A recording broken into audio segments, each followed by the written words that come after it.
तुकाराम जी महाराज इसी शरीर से विमान आया, भगवान के विमान में बैठकर भगवत धाम को गए। ये नाम का प्रताप। वो इतने नाम प्रेमी थे, हर समय नाम जप करते थे, विठल विठल विठल। वो जहां चरण रख देते वहां की भूमि बोलती विठल विठल विठल। ऐसा उनका निरंतर नाम जप का प्रभाव था। वीर शिवाजी महाराज दर्शन करने के लिए तुकाराम जी के पास गए। तो संत दर्शन की एक मर्यादा है कि आप अपने वैभव को ना दिखाएं, वहां दैन्य भाव से जाएं।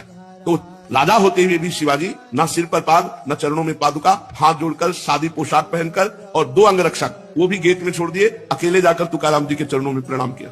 तुकाराम जी केशव विठल विठल विठल विठल, वो कीर्तन में मगन थे। इतने में मुगल सैनिकों को पता चला कि शिवाजी बिना सैनिकों के तुकाराम जी के पास गए हैं। उन्होंने सोचा बहुत अच्छा अवसर इनको बंदी बना लेने का।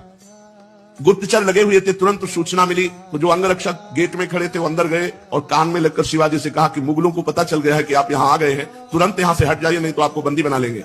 शिवाजी ने कहा बाहर जाओ। तुकाराम जी की तरफ देखा, उनका विठल विठल विठल, बैठे रहो। और वो भगवान नाम कीर्तन कर रहे। देखो नाम कीर्तन का अमोघ प्रभाव। मुगल सेना आई पूरी, अंगरक्षक तो गुप्त रूप से हो गए।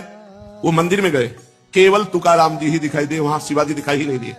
मुगलों की आंखों में शिवाजी दिखाई नहीं दिए, सामने बैठे रहे, हिले नहीं, निर्भय होकर के। पूरे मंदिर में ढूंढा, जब नहीं मिले तो उनका गलत सूचना मिली और वो वापस चले गए। और वो वैसे ही कीर्तन में बैठे रहे। तुकाराम जी कीर्तन कर रहे, सामने शिवाजी, लेकिन कोई मुगल शिवाजी को नहीं देख पा रहे, मुगल सैनिक।